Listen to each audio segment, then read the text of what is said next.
Senate President Alan Peter Cayetano, Senator Robin Hood Padilla at dating OSA Chief Mau Aplasca inireklamo ng obstruction of justice sa Ombudsman.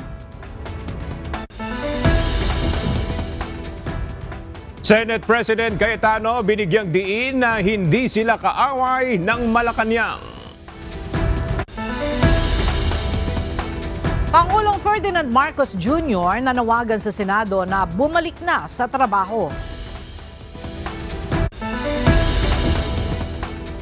Malaking isda sa maanumalyang flood control sa Bulacan sasampahan ng kaso bukas ayon kay DPWH Secretary Vince Dizon.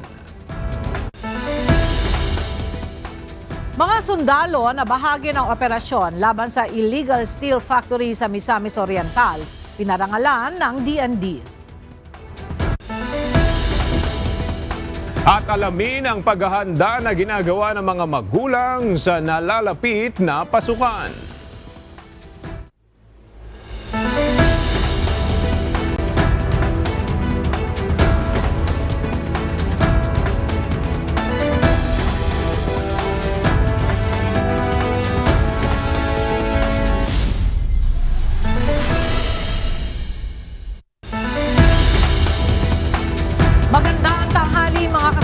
Ngayon po ay araw na Miyerkules, June 3, 2026. Tayo po ay sabayang napapakinggan sa Radyo La Verdad 1350, ang UNTV Radio. At una sa mga balita ngayong tanghali.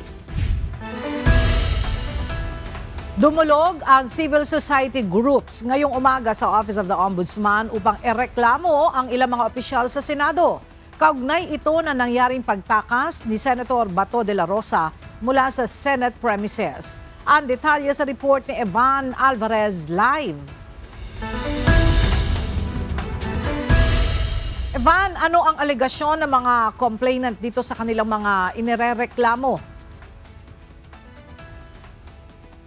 Ella, may papel umano si Senate President Alan Peter Cayetano, suspended Senate Sergeant-at-Arms Mau Aplasca at si Senator Robin Hood Padilla sa pagpapatakas kay Senator Bato de la Rosa mula sa Senate premises para hindi masilbihan ng warrant of arrest.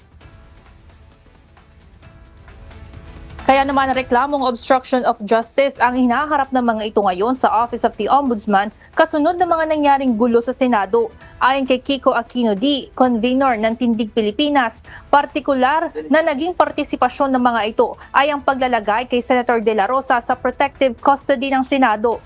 Ayon na rin sa utos ni Senate President Alan Peter Cayetano, pagpapaputok ng baril ni OSA Aplasca na nagdulot ng kaguluhan sa lahat ng empleyado sa gusali at pag-amin ni Senator Padilla na pinasakay niya si De La Rosa sa kanyang sasakyan nang umalis ito sa Senado. Bagay na itinuturing na naging dahilan kaya naging pugante sa batas ang mambabatas.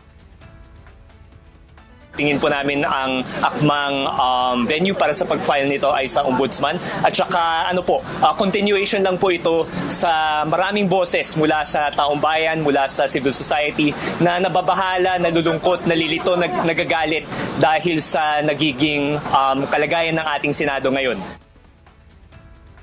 Anya, nawawala na ang kumpiyansa ng taong bayan sa Senado dahil sa mga nangyayaring gulo dito. Kaya naman nananawagan sila sa Ombudsman na magsagawa ng impartial investigation upang matiyak na mapapanagot ang mga accountable sa batas. Balido rin anya ang warrant of arrest na inilabas ng International Criminal Court para sa Crimes Against Humanity case ni Senator De La Rosa na dapat kinikilala ng Pilipinas.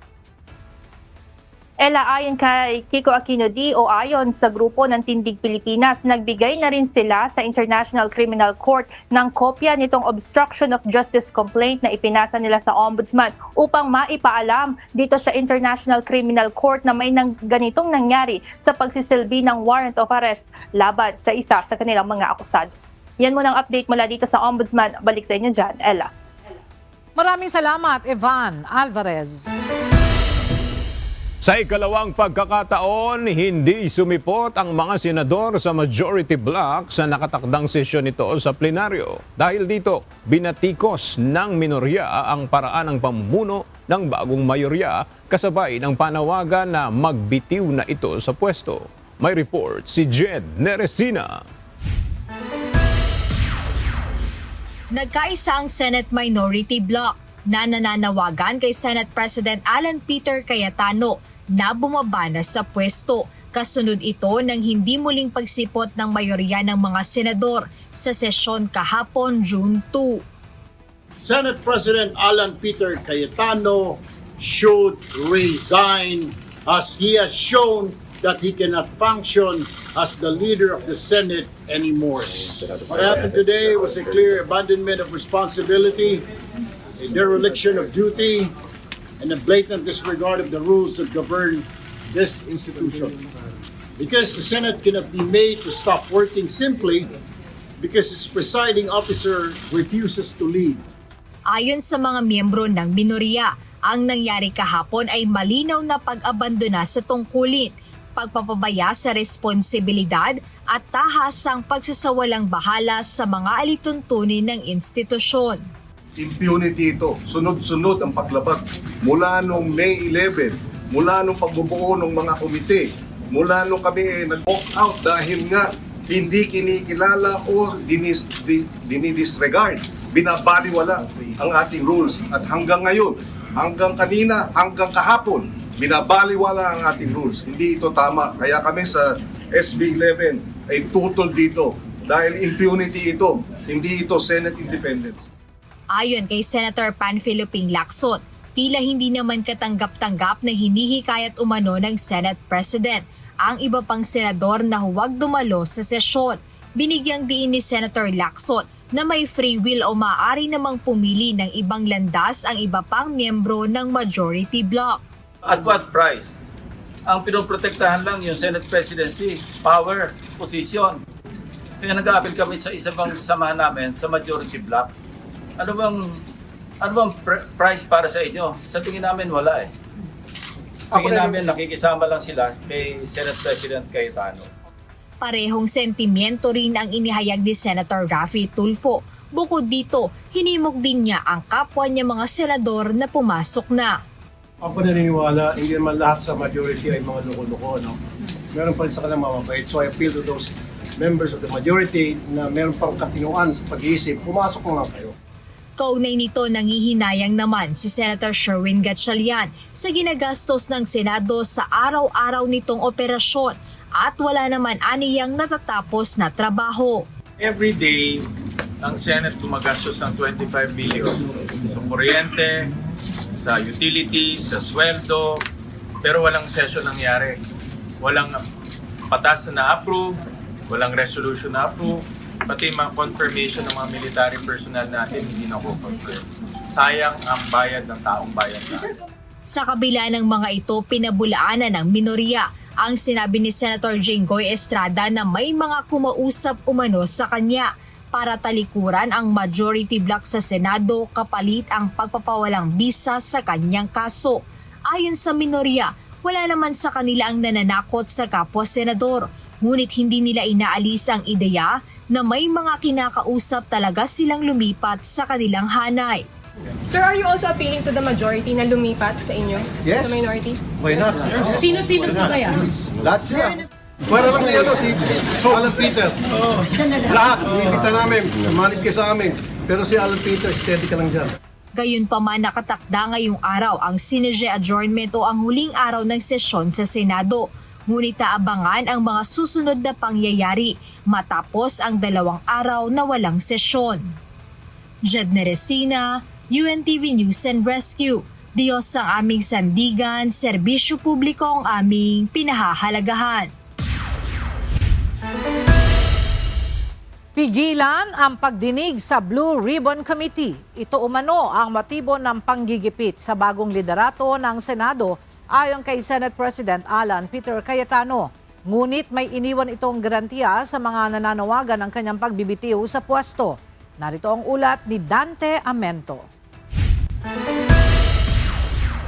Sinagot ni Senate President Alan Peter Cayetano ang panawagan sa kanyang pagbibitiw ng iba't ibang sektor at mula sa 11 miyembro ng minority bloc sa Senado. Ayon kay Cayetano, tila mayroon ng hatol laban sa kanya ang ilang religious sectors at business groups na humihiling ng kanyang agarang resignation sa halip na humingi ng paliwanag. Question, yung mga bishop po yung mga business troop, yung mga school groups, humingi ba kayo ng apology? Di ba, ang binigay nyo, resign ka agad. Resign ka agad, may judgment na kaagad. Pero ngayon nakita nyo, iba. So, hindi pa tapos tayo sa first issue where we prove you wrong. Hindi pa kayo sorry dahil mali ang pananawagan nyo, may bago na naman para mag-resign. And then ngayon, yung 11, actually it's news because they said it today, but it's not new. Why? From day 1, February pa. February na pinipigilan nila na matanggal si Senator Soto at mabuwag ang kanilang mayorya at maging minority. Inilarawan ni Cayetano ang mga panawagan ng minority bilang isang drama o playbook na naglalayong guluhin ang operasyon ng Senado.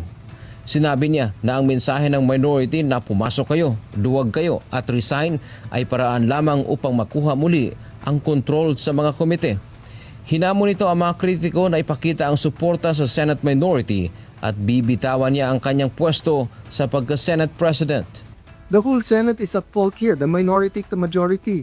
Pero yung inyong messaging, drama, na playbook na kaya walang trabaho, kaya magulo, ginugulo nyo kami.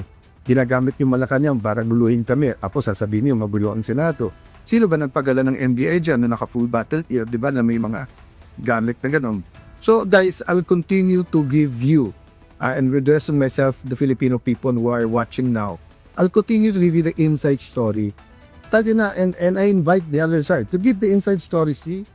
Nanindigan si Cayetano na ang tunay na motibo sa likod ng paggigipit sa kanya ay upang pigilan ang mga pagdinig sa Blue Ribbon Committee tungkol sa korupsyon sa flood control. Tiniyak nito na sa ilalim ng kanyang pamumuno, mananatiling independent ang Senado na hindi hawak sa lieg ng sinumang makapangyarihan.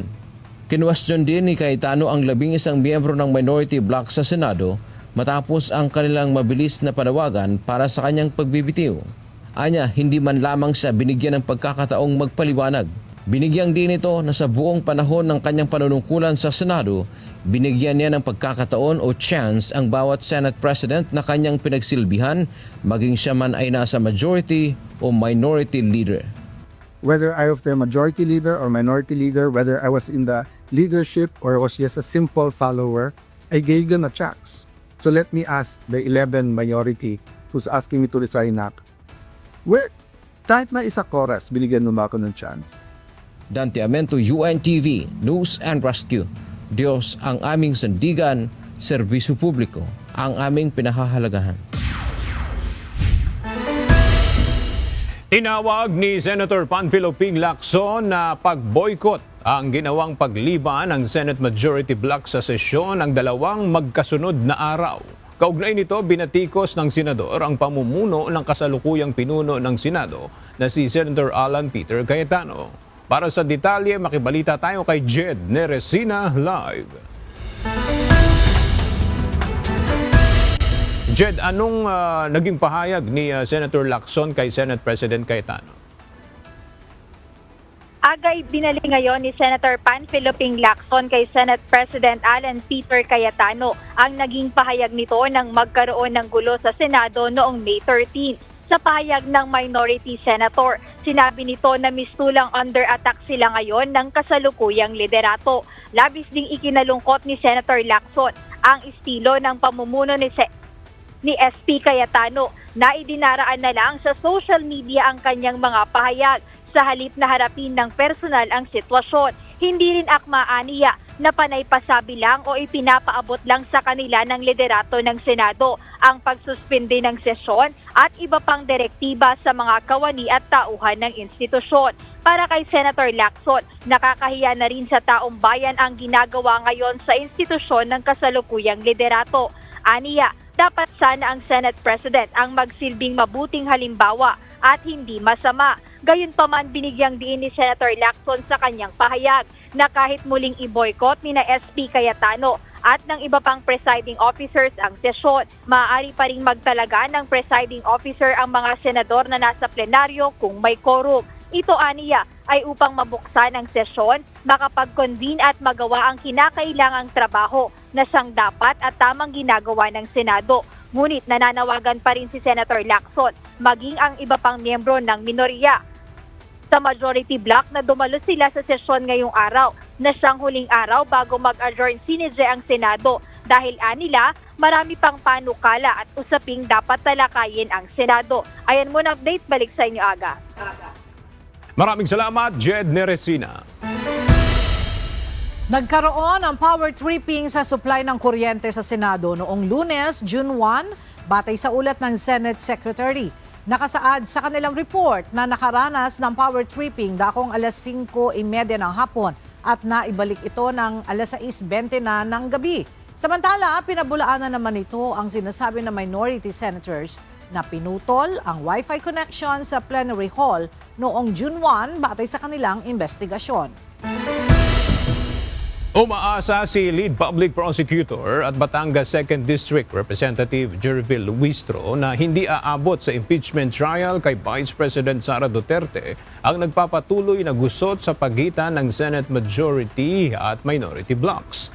Hindi mapigilan umanong mabahala ng kongresista dahil wala pang natatanggap na formal na komunikasyon o notices ang House Prosecution Panel mula sa Senate Impeachment Court.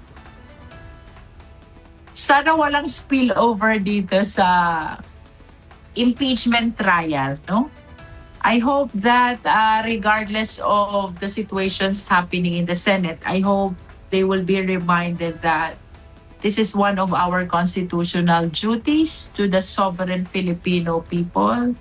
There is no option to stop. There is no option to delay. The only option is trial forthwith. May pakiusap din sa Senado ang House Prosecution Panel member na si Bicol Saro Party List Representative Terry Ridon. Partikular dito ang usapin ng quorum kasunod ng walkout ng Senate minority members noong nakalipas na linggo at ang patuloy namang pag-boycott sa nalalabing plenary session sa Senado ng mayorya. Nagsusumamo rin po kami sa Senado that the matter on quorum be resolved in the soonest time. It is for them to resolve as an independent institution. For the Senate Impeachment Court to convene, a quorum is required. May panawagan si Pangulong Ferdinand Marcos Jr. sa nangyayaring gulo sa Senado. Partikular na ang hindi pagdalo ng majority block sa plenary session. Mula sa Malacanang may live report si Nel Maribuhok. Nel, ano ang naging panawagan ng Pangulo? Get back to work. Ito ang naging panawagan ni Pangulong Ferdinand Marcos Jr. sa mga senador sa gitna ng magkasunod na araw na walang sesyon. Mula nang arestuin si Senator Jinggoy Estrada noong Lunes, hindi na sumipot ang majority senator sa plenaryo ang mga ito.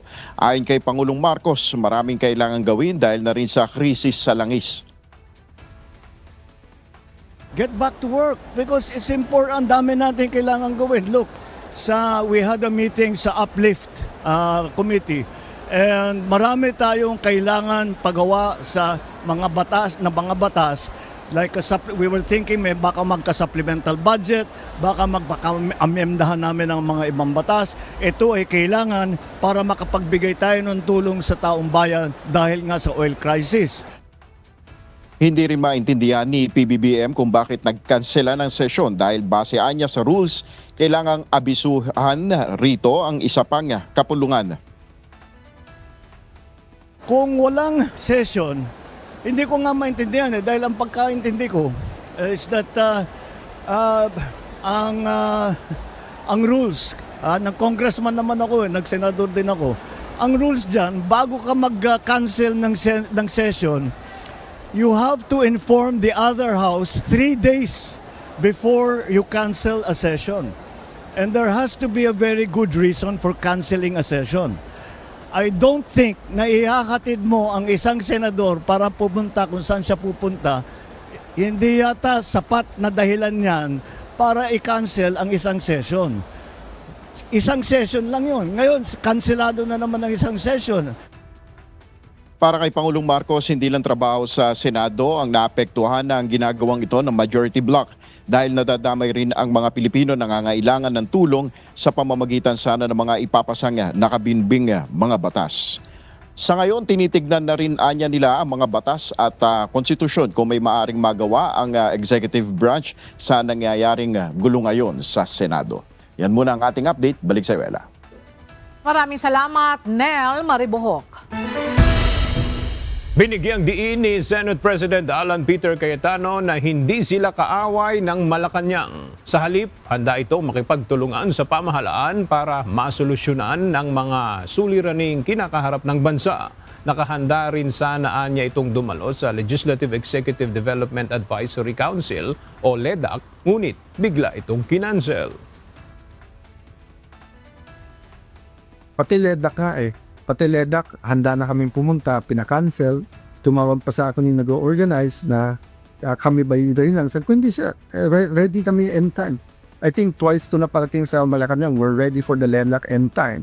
Ang problema, naglalabi nga yung 11, yung minority na huwag pumilos ang Malacanang na any kind of recognition. Ang masama, wrong information pa bibigay. So kung may nakikilig sa Malacanang, we're not your enemies. Many people, may it be in the cabinet or may it be in the 11 minority, ay namuon say giving you, they want us to fight because sila ang may beef sa amin.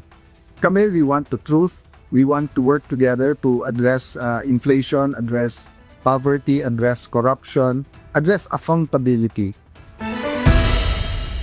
Naniniwala si Vice President Sara Duterte na dapat nang ikabahala ng bawat Pilipino ang mga natutunghayan ngayon kung tayo ay naniniwala sa demokrasya, anuman anya ang paniniwala o kulay sa politika.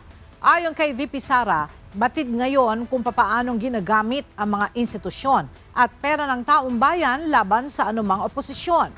Imbes na tutukan anya ang mga tunay na problemang kinakaharap ng mga Pilipino, sinabi ng Vice Presidente na mas ginagamit umano ang kapangyarihan upang mapatahimik ang mga hindi sumasang-ayon. A democracy cannot survive when those in power see every critic as an enemy and every opposing voice as a threat. I have always believed that the independence of our institutions must be protected. This includes not only the Senate and the House of Representatives as institutions, but every senator and member of the House must be free to perform his or her constitutional duty according to conscience, free from threats, pressure, or any form of intimidation. Good governance does not require the elimination of opposition. Democracy works best when there is a healthy opposition that is free to question. Kinuwestiyon ng Malacanang ang mga pahayag ni Vice President Sara Duterte hinggil sa nangyayaring gulo sa Senado. Ayon kay Palace Press Officer Undersecretary Claire Castro, nakaka-alarma ang mensahe ni VP Sara dahil inililihis niya ang mga sangkot sa korupsyon dahil lamang sa kaalyado niya ang mga ito. Giit ng palasyo, ang mga kinasuhan na umano'y sangkot sa korupsyon ay dumaan sa pag-iimbestiga at pagrespeto sa due process. Nilinaw ni Jose Castro na hindi ito political prosecution o persecution, kaya't payo niya sa publiko na maging mapanuri at huwag basta magpapaloko. Opisyal nang expelled o pinatalsik sa Kamara ang Neo-5 Congressman ng 4th District ng Cavite na si Francisco Kiko Barzaga. Ang naging batayan sa pagtanggal sa kanya ay disorderly behavior at conduct unbecoming. May report si Rosalie Coz. Sa ikalawang huling sesyon ng plenaryo ng Kamara bago magtapos ang first regular session ng 20th Congress, pinatalsik bilang miyembro ng kapulungan ng Kongreso si Cavite 4th District Representative Francisco Kiko Barzaga. Ito ay matapos pagtibayin ng report at rekomendasyon ng House Ethics Committee na expulsion dahil sa paglabag sa panuntunan ng Kamara at Code of Conduct for public officials and employees ng bagitong kongresista. Sa pamamagitan nito ng botong 265 pabor, 14 na tutol at 8 abstentions. The formal investigation revealed substantial evidence that Representative Barzaga engaged in a pattern of highly disruptive, discourteous, and disorderly behavior that directly obstructed plenary sessions and desecrated parliamentary solemnity. Kabilang sa mga sumuportang mapatalsik si Barzaga ay ang anak ng namayapang dating congressman na si Romeo Acop dahil sa anya'y matitinding paninira na binanggit nito laban sa kanyang ama. Today, with great conviction, I state to Kong Kiko Barzaga that your legacy of ineptitude, irresponsibility, and disrespect would indeed serve as a lesson to the entire Filipino people and to your colleagues in the House of Representatives that we deserve competent leaders. The House of Representatives is not a playground where whims prompt the work that we are tasked to do. Suportado rin ni Palawan 2nd District Representative Jose Alvarez ang expulsion ni Barzaga dahil sa umano'y kawalan nito ng respeto sa institusyon at mga kapwa mambabatas. Ganyang klaseng gusto ba ninyo na manatili yung animal na yan dito? Animal in the sense na pusa daw siya. Majority po sa amin, Madam Speaker, distinguished colleagues sa NPC, ay sangayon po na patalsikin na yan. And kayong lahat dito tinatawag na pusang ina. Alam, kung gusto niyo, nasa cellphone ko yan. Oh, May 15. Post ni pusang inang Barzaga. Samantalang kwestiyon naman ng ilang miyembro ng House of Representatives ang ipinataw na parusa sa nakababatang kongresista. Ito ay pagpapatahimik sa mga hindi sumasang-ayon. Si Kiko Barzaga ay hindi nagnakaw sa kaban ng bayan. Si Kiko Barzaga ay walang conflict of interest di tulad ng mga contractors na iniiwasang imbestigahan ng Kamara. Si Kiko Barzaga ay hindi nagpasok ng mga kahina-hinalang alokasyon sa national budget. Si Kiko Barzaga ay dumadalo sa sesyon di tulad ng mga maraming kinatawan. Hindi mo nakikita sa plenaryo pero laging present sa attendance record ng Kamara. The colleagues, let us examine ourselves. Tayo ba ay talagang napakalinis? Tayo ba ay hindi rin baliw paminsan-minsan? Meron din naman tayong mga colleagues dito na gumagamit ng social media. Kung ano-ano sinasabi sa atin. Minumura rin tayo paminsan-minsan. Diba? Discipline him. Reprimand him. Suspend him as much as you want. But for us to take him out, let us not put this action of expulsion in our own hands. Let the people of Cavite in his district decide for him. Ayon naman sa napatalsik na kongresista, hindi siya nagsisisi at naninindigan sa mga aligasyon niya ng korupsyon sa Kongreso. Kabilang din umano sa inirerekomenda sa kanya ay questionin ang ipinataw na parusa ng Kamara. I've been recommended to question it in the Supreme Court. Will you? I have no plans yet. Wala ka pang desisyon, pero it's open. Well, I'm open to everything. Yung mga ganun pag-uusapan muna namin, but we'll see. Naniniwala rin si Barzaga, sangkot umano si Pangulong Ferdinand Marcos Jr. sa kanyang expulsion. Pero nang tanungin ito kung may ebidensya ba siya sa kanyang paratang, ang tugon nito. I don't have any personal grievances against the congressman, my fellow congressman, kasi utos talaga ito ng Malacanang at kung hindi sila susunod, baka matanggalan sila ng budget. Marcos, whose son is the majority leader. Rosa Licuz, UNTV News and Rescue. Diyos ang aming sandigan, serbisyo publiko ang aming pinahahalagahan. Naglabas ng open letter ngayong umaga si Vice President Sara Duterte kay expelled Congressman Kiko Barzaga na kilalang taga-suporta ng mga Duterte. Sa mensahe ni VP Sara, sinabi nitong being different is okay. Hindi daw anya siya maiintindihan ng lahat pero ang mahalaga ay naging tapat ito sa kanyang sarili. Kakaibaan niya si Barzaga dahil hindi ito convicted sa child abuse. Hindi nag-uwi ng maleta, hindi pinayagan ang droga at alcohol sa kanyang opisina at hindi pumayag sa korupsyon at opresyon. Kahapon pinatalsik sa mababang kapulungan ng Kongreso ang dating mambabatas. Manatili po kayong nakatutok sa UNTV, magbabalik ang C-News.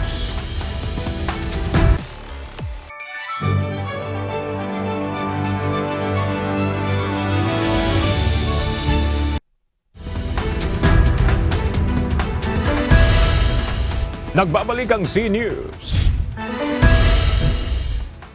Magsasagawa ng isang malawakang cleanup drive ang pamahalaan para mabawasan ang mga pagbaha sa Metro Manila. Ito ay matapos pulungin ni Executive Secretary Ralph Recto ang mga opisyal ng Department of Transportation, Department of Public Works and Highways, Metropolitan Manila Development Authority at Department of Labor and Employment alinsunod sa direktiba ni Pangulong Ferdinand Marcos Jr. Kabilang sa mga hakbang ang pag-deploy ng libu-libong manggagawa sa ilalim ng programang Tulong Panghanap Buhay sa ating disadvantaged, displaced o tupad workers upang tumulong sa paglilinis ng mga drainage system, estero, ilog at iba pang mahalagang daluyan ng tubig. Sa pahayag ni DPWH Secretary Vince Dizon na binasa ni Palace Press Officer Claire Castro, lahat ng ahensya ay magtutulong-tulong para sa Oplan kontra baha. Tuloy-tuloy po ang paghahanda ng gobyerno para sa pagpasok ng tag-ulan. Hindi po pinapangako na hindi nababaha. Pero ang assurance ay nagtutulong-tulong ang mga concerned agencies to ensure na mas mabilis humupa ang tubig baha at siguruhin hindi ito natetenga ng matagal katulad ng dati. Yan po ang isinasagawa sa utos ni Pangulong Marcos Jr. kaugnay na rin sa Oplan kontra baha.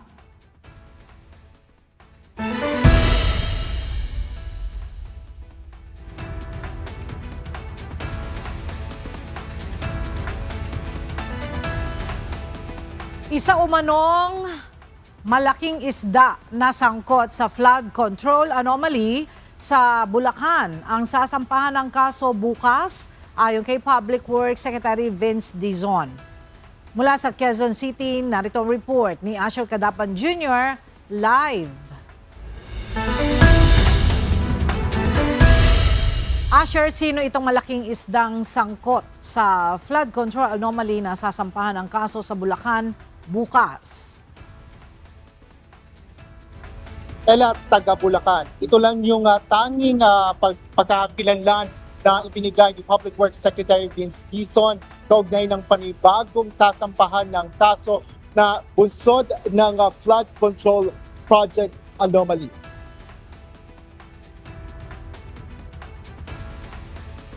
Marami nang inihain na reklamo at nasampahan ng kaso kaugnay ng mga anomalyang flood control projects ng pamahalaan. Ito ang binigyan diin ni Secretary Dizon sa gitna ng anyay patuloy na pakikipagtulungan ng Department of Public Works and Highways sa Ombudsman at Department of Justice o DOJ. Ayon sa kalihim, tuloy-tuloy pa rin ang pagsasampa nila ng reklamo, ngunit ang importante ay may basihan at hindi lang ito sali-salitaan. At ngayon, nakikita nyo na yung, kumbaga, yung nagiging resulta. No? Meron ng mga bagong kasong final nitong nakaraan, meron pang mga padating na kaso. In fact, tomorrow, meron ulit ifa-file sa Bulacan naman. No, hintayin nyo na lang kung sino, kasi malaking isda doon. Hintayin nyo na lang bukas. Paliwanag pa ni Dizon na unawaan nito na inip na mga mamamayang Pilipino sa mga dapat panagutin sa mga sangkot sa katawilaan sa flood control projects. Ngunit hindi anya maaaring basta-basta na lang sila maghain ng kaso na hindi kumpleto at hindi matibay ang mga ebidensya. Ito anya ang isa sa mga sinisiguro sa panig ng Ombudsman at DOJ. Alam mo, paulit-ulit sinabi ng Pangulo, kung saan dadalhin tayo ng ebidensya, doon tayo pupunta. Kahit sino pa yan. Kahit dati niyang sekretary yan, kahit kaalyado niya yan, kahit kamag-anak niya yan, kahit sino pa. Ella, nagpaalala rin si DPWH Secretary Dizon sa mga taga-gobyerno, nasyonal man o lokal na pamahalaan na matuto at matakot na hindi anya ipatitigil o hindi titigil si Pangulong Ferdinand Marcos Jr. na ipakulong ang mga dapat ipakulong. Mula dito sa Quezon City, balik sa iyo, Ella. Maraming salamat, Asher Cadapan Jr. Bukas na araw ng Huwebes, June 4, ang itinakdang pagpapatuloy ng pagdinig ng Senado sa maanumalyang flood control projects. Kasama sa mga inimbitahan ng Senate Blue Ribbon Committee, si dating House Speaker at Leyte 1st District Representative Martin Romualdez. Ayon kay Senator Pia Cayetano na siyang chairman ng komite, inaasahan nila ang kooperasyon ng mga imbitadong resource person at iba pang mga ahensya. Bukod kay Congressman Romualdez, inimbitahan din ng komite ang 18 nagpapakilalang mga dating miyembro umano ng Philippine Marines na sinasabing nag-deliver ng mali-maletang pera sa ilang mga personalidad na kickbacks mula sa flood control projects. Hinimok ni dating Senate President Franklin Drilon ang Korte Suprema na madaliin na nito ang paglalabas ng desisyon patungkol sa pinagdedebatehang 2024 hanggang 2026 national budget. Ito ang naging manifestasyon ng dating mambabatas sa isinagawang oral argument sa Korte Suprema patungkol sa pagkwestiyon sa constitutionality ng ipinasang General Appropriations Act o GAA para sa mga taong 2024, 2025 at 2026. Ayon kay Drilon, kailangan ng bilisan ng kataas-taasang hukuman ang paglalabas ng desisyon sa consolidated GAA cases lalo at nalalapit na ang muling pagsusumite ng panukalang national budget para sa susunod na taon. I am making this manifestation to urge the Honorable Court, subject to your better judgment, to decide this case as early as possible. Because the decision of this court will provide guidance not only to the government but to the public in general as to this animal hold and program appropriation. Sobra o lagpas na sa bilang ng nasa listahan ng mga nagtatrabaho sa gumuhong ginagawang hotel ang nare-recover na bangkay mula sa ilalim nito. Sinasabing nasa 20 na lamang na trabahante ang hinahanap. Ngunit sa ngayon ay lagpas na sa 20 ang nare-recover na bangkay. May report si Ryan Lacanlale live. Ryan, ilan na ba ang bilang ng na-extricate na katawan dyan? Aga, umabot na sa 23 yung bilang ng mga na-extricate at mayroon pa silang nakikita na isa pa. Pero kanina lamang ay bumuhos itong malakas na ulan dito sa Angeles City dahilan para nahihinto yung isinasagawa nilang operasyon pagkakaganitong malakas ang ulan. Wala pang tiyak na bilang ang mga otoridad kung gaano pa karami ang mga hinahanap nila ngayon dito sa ilalim ng mga debris.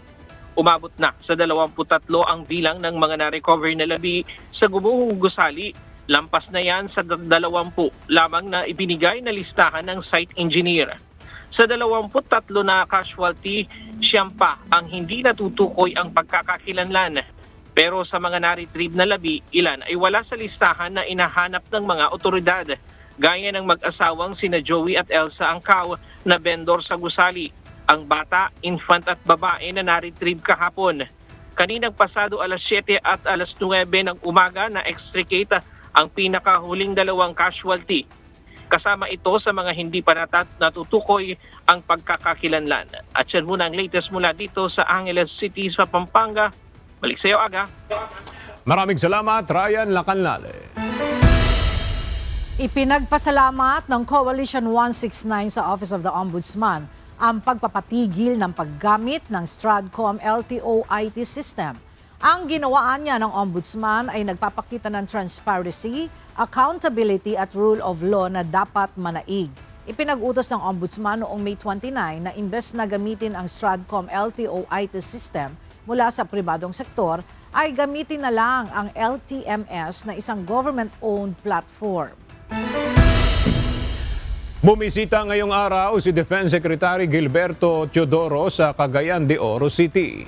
Pinarangalan nito ang mga sundalo na naging bahagi ng matagumpay na operasyon laban sa umano'y illegal na operasyon ng steel factory sa Tagaloan, Misamis Oriental noong nakaraang buwan. Ang detalye hatid ni Benedict Samson live. Benedict, ano yung layunin ni DND Secretary Teodoro sa kanyang pagbisita dyan sa Cagayan de Oro City? Magandang tanghali aga sa nakasaad na schedule ni National Defense Secretary Gilberto Gibo Teodoro Jr. ay mayroon itong gagawing talk to troops, model fight at press briefing para naman magbigay ng update sa sinalakay na steel plant sa Tagalawaan, Misamis Oriental noong Mayo.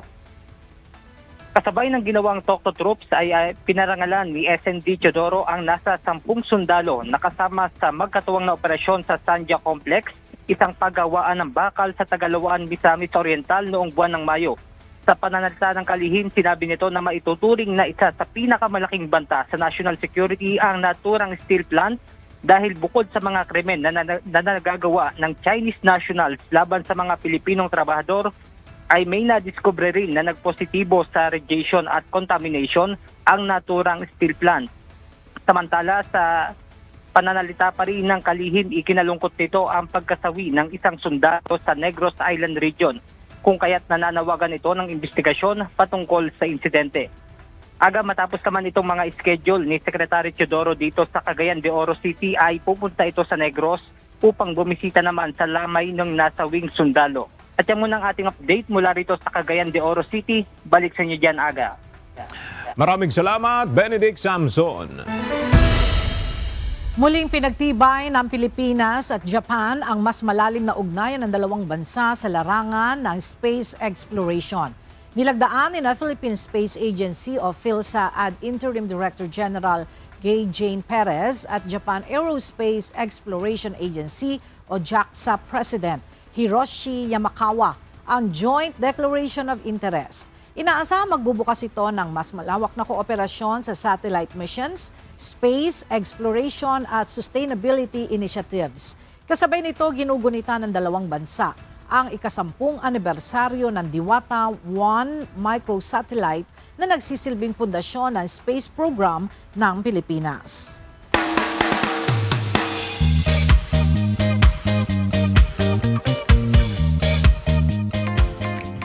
Sinamantala na ng ilang mga magulang ang maagang pamimili ng mga school supplies upang hindi na nila masabay pa sa dagsa ng mamimili sa mga susunod na araw. At para sa detalye, makibalita tayo kay Mia Alonso live.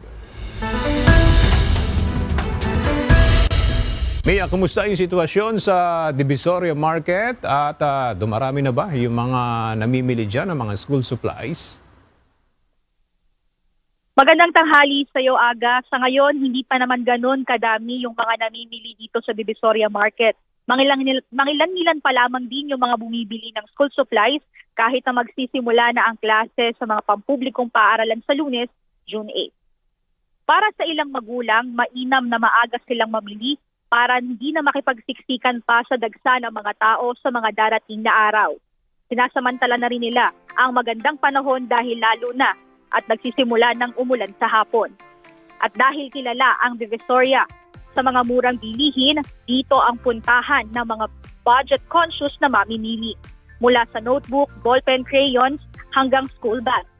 Ayon sa ilang magulang, malaking hamon ang pagkakasya ng budget dahil sabay-sabay ang gastusin. 1.5 lang yung binigay ng asawa ko kaya kailangan kong ano. Pero dito lang talaga ako namimili. Mas mahal ngayon talaga. Medyo may price ngayon kaysa nung mga nakaraan. Understood naman kasi lahat naman talaga tumaas. Sa kabila ng dagdag gastusin, sinisika pa rin ng mga magulang na maihanda ang mga pangangailangan ng kanilang mga anak para sa nalalapit na pasukan. Sa ngayon, bagamat matumal pa ayon sa mga nagbibenta, inaasahan naman nila na mas makakabenta pagsapit ng weekend kung saan dagsana ang mga last-minute shopper. Aga dito sa Divisoria, maaaring makabili ng notebook na mula 120 pesos hanggang 150 pesos per bundle. Sa mga bag naman, naglalaro ang presyo sa 350 hanggang 450 pesos. Depende pa sa laki at klase ng bag. Bukod sa school supplies, meron din ditong mga basic uniform, sapatos, medyas at iba pang gamit sa eskwela. At yan muna ang update. Balik sa iyo, Aga. Maraming salamat, Mia Alonzo. Puspusan na ang paghahandang ginagawa ng mga paaralan sa pamamagitan ng Brigada Eskwela kung saan nakikibahagi sa paglilinis at pagsasaayos ng mga eskwelahan ang iba't ibang volunteer groups. Sa Benguet, kasama sa mga nakibahagi sa Brigada Eskwela, ang mga volunteer mula sa Members Church of God International o MCGI. Narito ang ulat ni Grace Doctolero. Ilang tulong na lamang at muli nang magbabalik eskwela ang mga estudyante para sa pagbubukas ng school year 2026 to 2027. Dito lamang Lunes sinimulan na ng Department of Education ang isang linggong brigada eskwela upang maihanda ang mga paaralan para sa milyong-milyong mga mag-aaral na magbabalik eskwela. Sa panahon ng Brigada Eskwela, tulong-tulong ang mga guro, mga magulang at iba pang volunteer groups sa paglilinis ng paligid ng paaralan at pagsasaayos ng mga classroom. Sa Bedbed National High School sa Mangkayan, Benguet, kabilang ang mga volunteers ng Members Church of God International o MCGI sa mga nakibahagi sa Brigada Eskwela. Tumulong ang MCGI volunteers sa paglilinis ng paligid ng eskwelahan, ang pagsasaayos ng mga classroom, maging ang paghahanda sa ilang kagamitan ng mga estudyante para sa darating na pasukan. Labis ang pasasalamat ng pamunuan ng Bedbed National High School sa mga guro na kanilang katuwang sa paghahanda ng mga paaralan kapag ganitong brigada eskwela. Ang mga stakeholders natin, ang mga volunteers natin, lalong-lalo ng MCGI, aktibo yung partisipasyon nila. Nakikita po natin na dala-dala nila ang kanilang skill, hindi lang sa pag-uproot ng mga damo natin, kundi pati pagpintura sa school, yung mga may welding dyan, andun pa rin yung skill nila.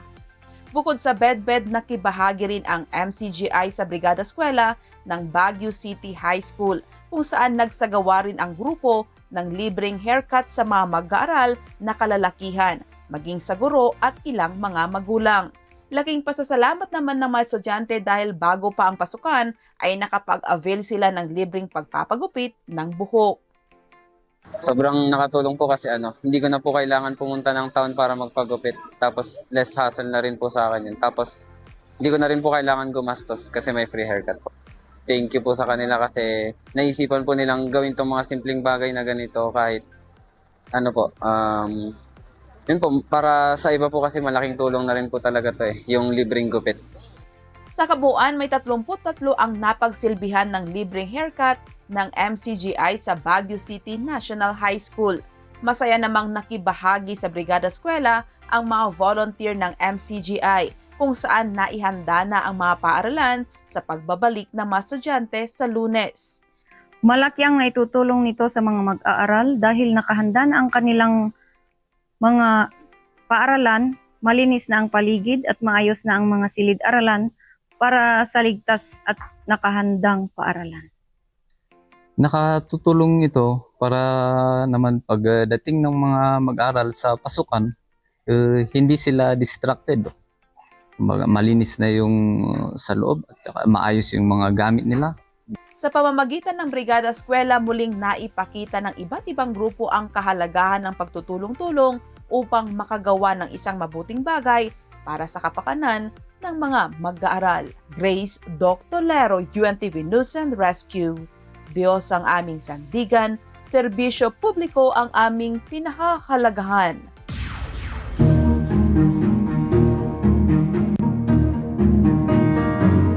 Pinalakas pa ng Baguio City ang paggamit ng Artificial Intelligence o AI sa pagmomonitor ng mga kalsada bilang bahagi ng layunin nitong mapanatili ang disiplina at kaligtasan sa trapiko. Alamin natin sa balita ni Grace Doctolero live.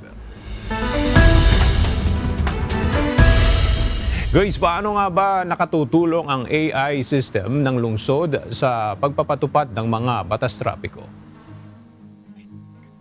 Yes, Aga, nagiging mahalagang katuwang ng mga otoridad ang AI at CCTV monitoring system ng Smart City Command Center sa pagtukoy at pagmamonitor ng mga paglabag sa mga batas trapiko sa Baguio City. Muling pinatunayan ng AI technology ng Smart City Command Center ang kakayahan nitong tumulong sa pagtunton ng mga traffic violators sa Baguio City. Ayon kay Mayor Benjamin Magalong, naging mahalagang katuwang ang AI capability ng Command Center sa pagmamonitor at pagkilala sa mga lumalabag sa mga ordinansa ng lungsod. Sa isang insidente kamakailan, nakuna ng CCTV ang isang sasakyan na hindi nagbigay daan sa mga pedestrian sa Yandok Street, labag sa King of the Road Ordinance ng Baguio City. Kahit hindi agad mabasa ang plaka ng sasakyan dahil sa silaw ng araw, ginamit ng mga operator ang karagdagang CCTV footage at AI-assisted monitoring upang masubaybayan ang ruta ng sasakyan. Dahil dito, natukoy ang rehistradong may-ari ng sasakyan at naisyuhan ito ng traffic citation ticket. Binigyan diin pa ni Mayor Magalong na patuloy na gagamitin ng pamahalang lungsod ang makabagong teknolohiya upang mapanatili ang kaayusan sa mga kalsada at mahikayat ang mga motorista na sumunod sa mga batas trapiko. Inilagdag din nito na kayang matukoy at maitala ang mga advanced technologies ng Command Center ang iba't ibang paglabag sa mga ordinansa ng lungsod. Aga, patuloy naman na pinalalakas ng Baguio City Government ang Smart City Command Center bilang bahagi ng pagsusulong nito ng mas maayos, mas ligtas at mas modernong pamamahala sa lungsod. Yan muna ang balita. Balik sa iyo, Aga. Maraming salamat, Grace Doctolero. Pansamantalang nawala ng malay ang Regional Director ng DepEd Mimaropa matapos mabagsakan ng isang malaking LED screen o LED screen habang isinasagawa ang regional kick-off ng Brigada Eskwela 2026 sa Puerto Princesa City. Samantala, mas pinalakas naman ng Department of Education sa Eastern Visayas ang panawagan para sa bayanihan at pagkakaisa sa paglulunsad ng Brigada Eskwela sa Calbayog City. Narito ang report ni Ryan Salatandol. Nasugatan si Department of Education Mimaropa Regional Director Ronnie Malyari matapos tamaan ng LED screen sa kasagsagan ng programa sa Tagburgos Elementary School. Ayon sa paunang impormasyon, hinangin umano ang malaking LED screen na naging sanhi ng pagkatabig at pagbagsak nito habang nagpapatuloy ang aktibidad. Dahil sa impact, pansamantalang nawala ng malay si Malyari at nagtamo ng mga sugat. Nasugatan din ang ilan pang opisyal at guro dahil sa insidente. Agad namang rumisponde ang Hero Emergency Response Team at sinugod sa pagamutan ang mga nasugatan para sa agarang medikal na atensyon. Opisyal na inilunsad ng Department of Education Region 8 ang 2026 Regional Brigada Eskwela kahapon sa Tinambakan Central School sa pamamagitan ng Schools Division of Calbayog City.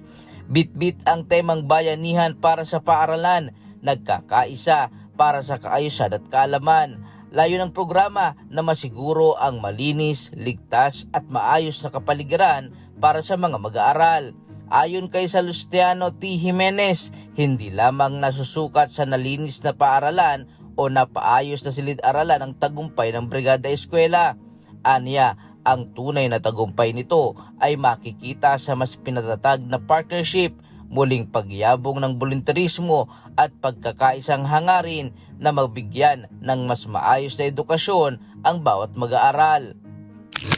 Nagtipon-tipon ang mga kinatawan mula sa 12 Schools Division Office ng Caraga Region, mga katuwang na ahensya at mga voluntaryo para sa Brigada Eskwela Caravan bilang bahagi ng paghahanda sa pagbubukas ng klase. Sinundan ito ng tree planting activity na naglalayong isulong ang pangangalaga sa kalikasan at sustainable development sa mga komunidad. Nakiisa sa aktibidad si DepEd Secretary Sani Angara kasama ang iba pang mga opisyal ng Department of Education, mga pinuno ng lokal na pamahalaan at mga partner organization. Sa kanyang talumpati, hinikayat ni Secretary Angara ang iba't ibang sektor na ipagpatuloy ang pagkikipagtulungan at volunteerismo upang mas mapalakas ang sistema ng edukasyon sa bansa. Ryan Salatandol, UNTV, News and Rescue. Diyos ang aming sandigan, serbisyo publiko ang aming pinahahalagahan.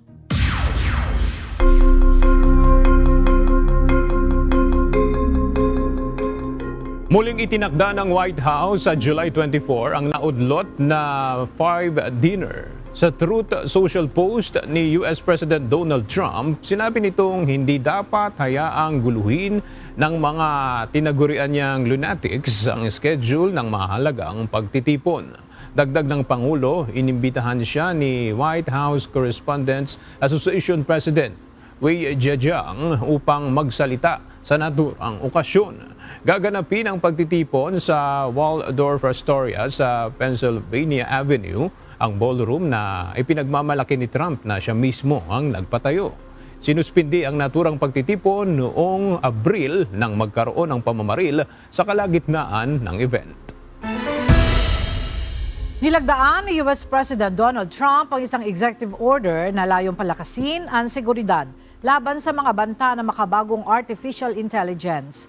Ayon sa White House, ang kautusan ay nag-aata sa mga kumpanya ng AI na voluntaryong ibahagi sa gobyerno ang kanilang pinakabagong modelo na may kakayahang pang cybersecurity 30 araw bago ito ilabas sa publiko.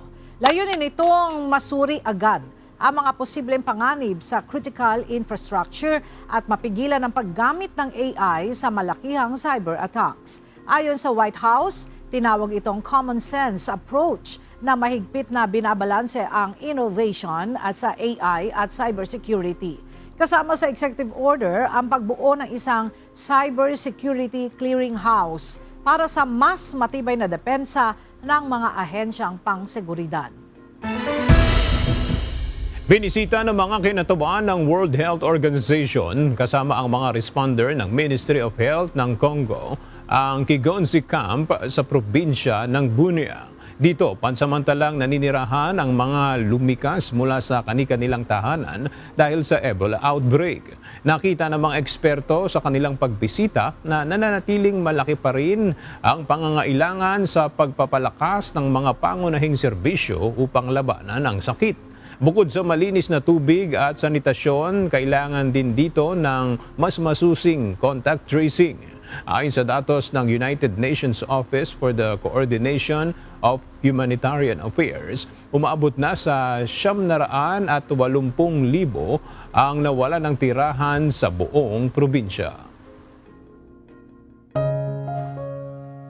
At sa ating pong iiwang mga salita ng Diyos na ating sandigan mula sa aklat ng Filipos, Kapitulo 4, versikulo 6 na nagsasabi, "Huwag kayong mga balisa sa anumang bagay, kundi sa lahat ng mga bagay sa pamamagitan ng panalangin at daing na may pagpapasalamat ay ipakilala ninyo ang inyong mga kahilingan sa Diyos."